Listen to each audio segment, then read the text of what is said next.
took a law enforcement class, and I was hooked. I was hooked. I actually had an uncle that was a police officer back in Mississippi, and kind of always fascinated me a little bit, but when I started taking classes, I knew that was what I wanted to do. Things like that. So law enforcement just really seems to be something I enjoy. My dad was a police officer back in the 70s, so it's just something I really enjoy.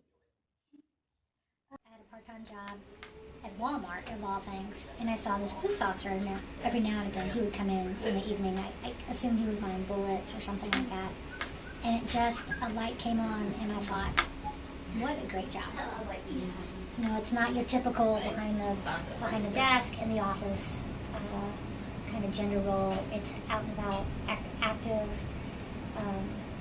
just something that seemed like it would be interesting.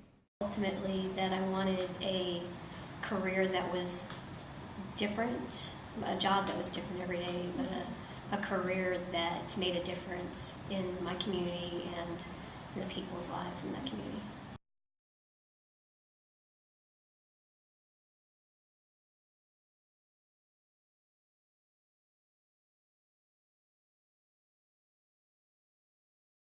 Traditionally, it's been a male-dominated occupation. Secondly, it's not necessarily something that a lot of women want to do because it's physically demanding and it's emotionally challenging sometimes, and it's a dangerous job. The scheduling is terrible for families. I honestly don't know why. I think there's maybe a stigma amongst women that it's not a comfortable job for them. But I've seen from my experience, I've seen women that are very effective in law enforcement, and they play a great role in what we do. Because it is difficult. I think because I think they realize that men in general don't really see women as police officers, so it is a little bit more difficult of a role professionally. One of the first couple months I was an officer, I went to a call, and I was an initial officer on the scene, and I had like a backup that was a man. And the guy turned immediately away from me and went to the other officer that showed up behind me, and that really pissed me off. Right?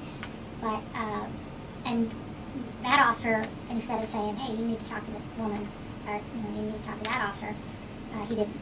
He took over the call, which really bothered me. But it's just difficult. It's physically demanding.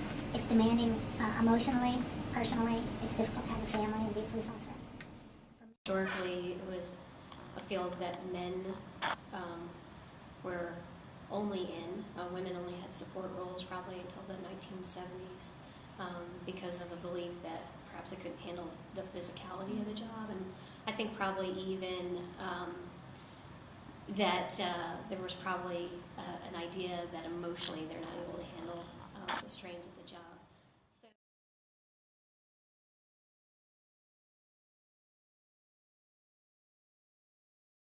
Target women and minorities during recruiting. The current chief is a woman, and in my career, we've had at least one other woman, female, who was a police chief. Just letting women know that there's a place for them, letting women know that law enforcement isn't a boys' club. It's we suffer, honestly, our community suffer by not having female engagement in law enforcement. Well, I think just generally speaking, everybody needs to be treated equally. I think we talked about it, recruiting is a big deal. You have to go and recruit where women are.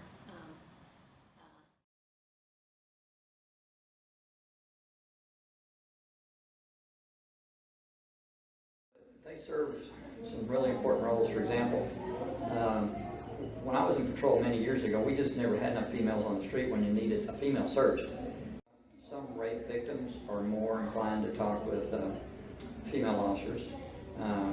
They just feel more comfortable like that. But like I said, the ladies that I've worked with have been more understanding.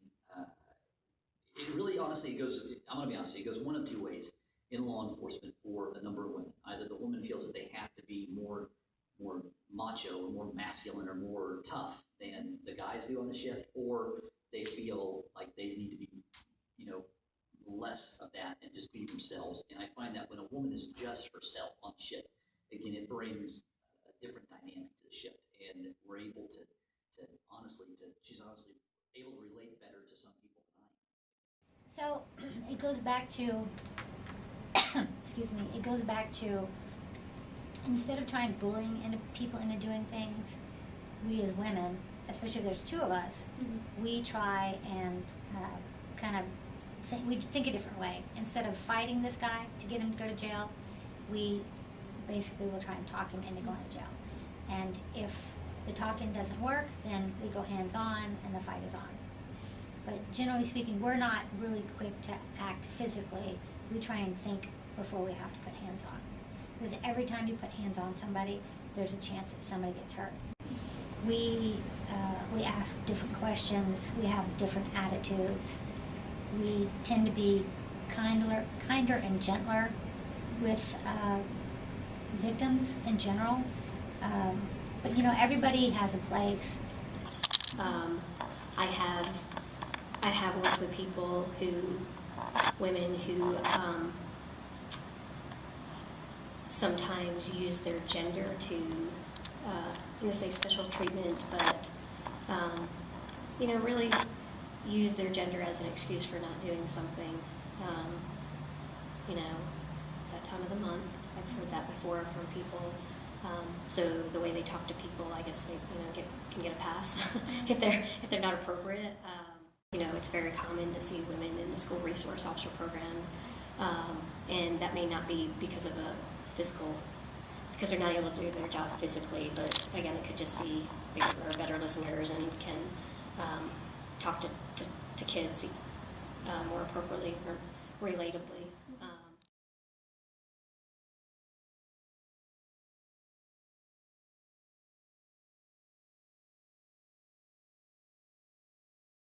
You absolutely do. You absolutely do. Physically, you have to prove yourself. It's really important, and nobody hates it worse than a woman, is if a female gets through the academy and in the first year they're pregnant. Because if they get pregnant, that means they are off the street, which if you're on patrol, it leaves you short. And you're short for, of course, at least 9 months. And that whole time is when you're really supposed to be kind of earning your strides or earning the respect of the other people that you work with. If you get pregnant right away, or you get injured right away, or whatever happens, you get off the street right away, you're not going to have the credibility amongst your peers that you should. I do think that there's a need to prove yourself mentality because, as I spoke to earlier, just historically, women have had to do that as police officers, just even fighting for the opportunity to, take a report call, and, wear the same uniform. And this is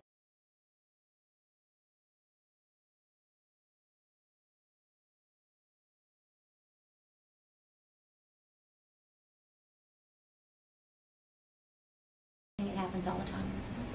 I think it happens all the time. Like with the officer that ignored you. Well, there were some people that, no matter what, I wasn't going to change his mind. And as it was, he actually got fired shortly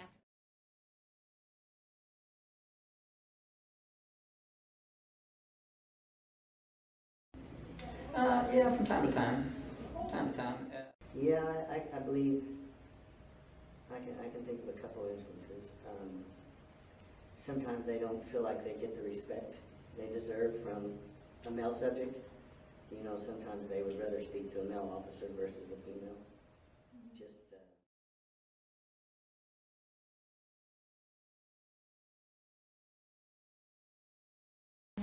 It's gonna be tough. It's gonna be tough. You may have a supervisor that doesn't like women on a shift, and he can make it hell for you.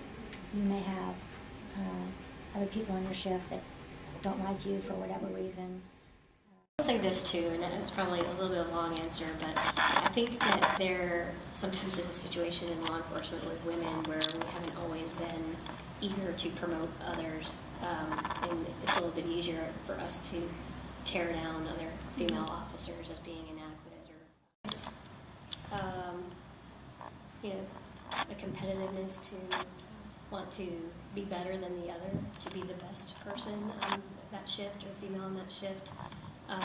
You know, I really don't know. It could be something, you know, up here where, you know, and I don't mean this to sound like strange, but, you know, women competing in the eyes of men and wanting to be looked at more favorably.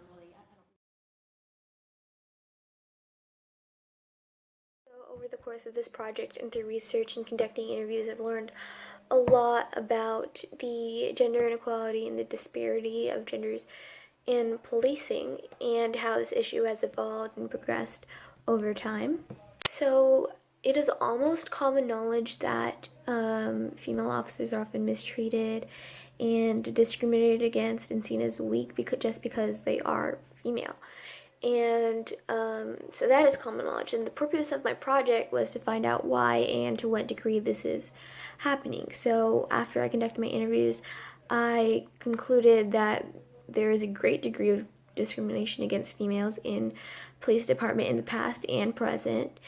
And this is because women everywhere are seen as weak and not and needing protection, not independent, they're vulnerable. So seeing a woman in a position in which they have to protect instead of be protected is maybe strange in the eyes of society. And a lot of people just feel that women are not capable of fulfilling such a position where they have to protect and serve and be strong instead of weak.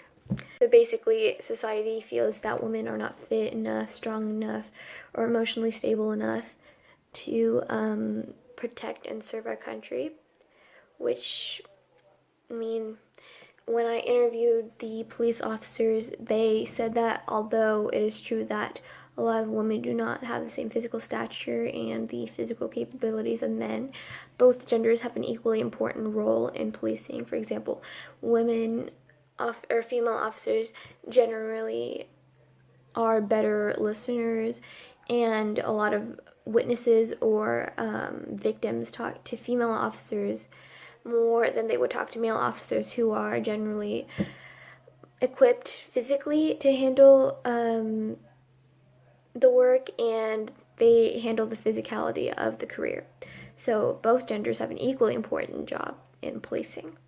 This project, I also interviewed 2 retired officers as well as 2 current officers, and interviewing both retired and current officers offered me like different perspectives on this issue, and basically gave me an opinion about how this issue has progressed and bettered over the years. For example, when I interviewed the retired police officer, the retired female police officer, she said that she had to constantly work to prove herself in comparison to the male officers, and she was constantly seen as weak, and male officers would not take her seriously.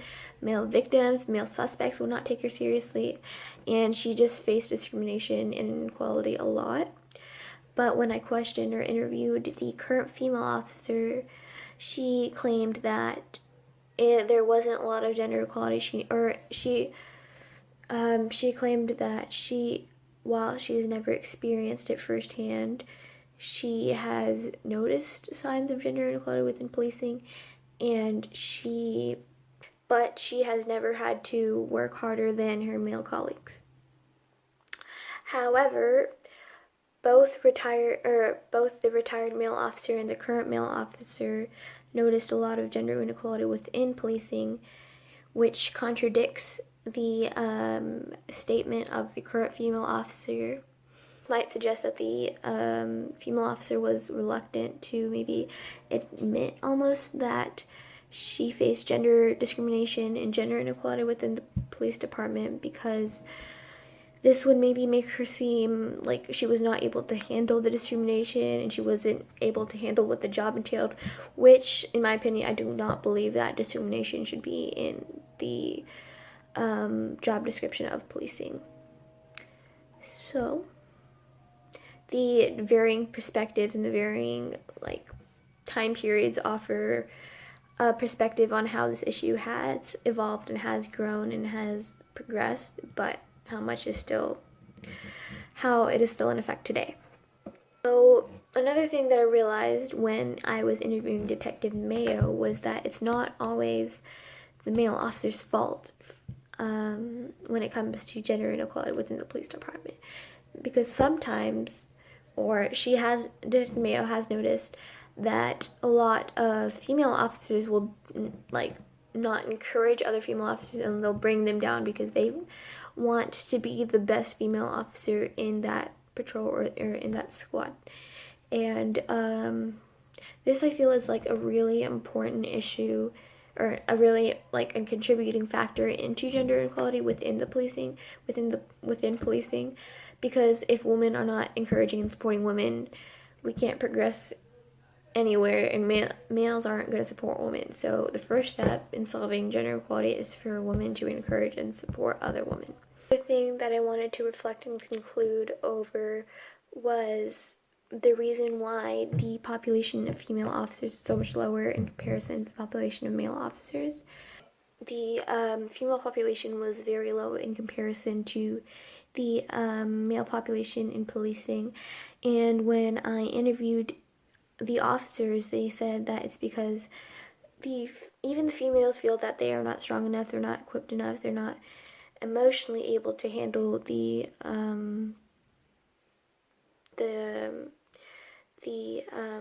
job, and that they feel like they are not welcome in that area. But what the police officer also said is that women need to know that policing is not a boys only club, to put it in quotes, and that women have a place in policing alongside men, maybe for different reasons and maybe for the same reasons, but they do have a place. And I think a main reason why women don't join the police force is because they feel like they don't have a place in policing, but they should know that they do. And then another reason behind women not having a large population in the force is because they have the mentality that they are not strong enough, and they're not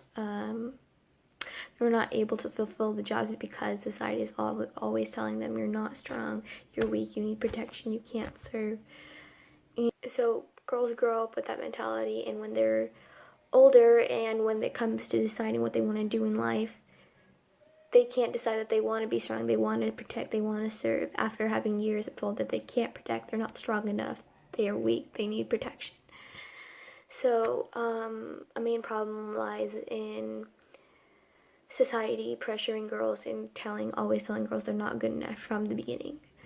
We need to empower girls from the beginning for them to feel like they're strong enough to be a police officer or be any member in policing. Thank you for watching, and I hope this documentary has educated you or impacted you in some way.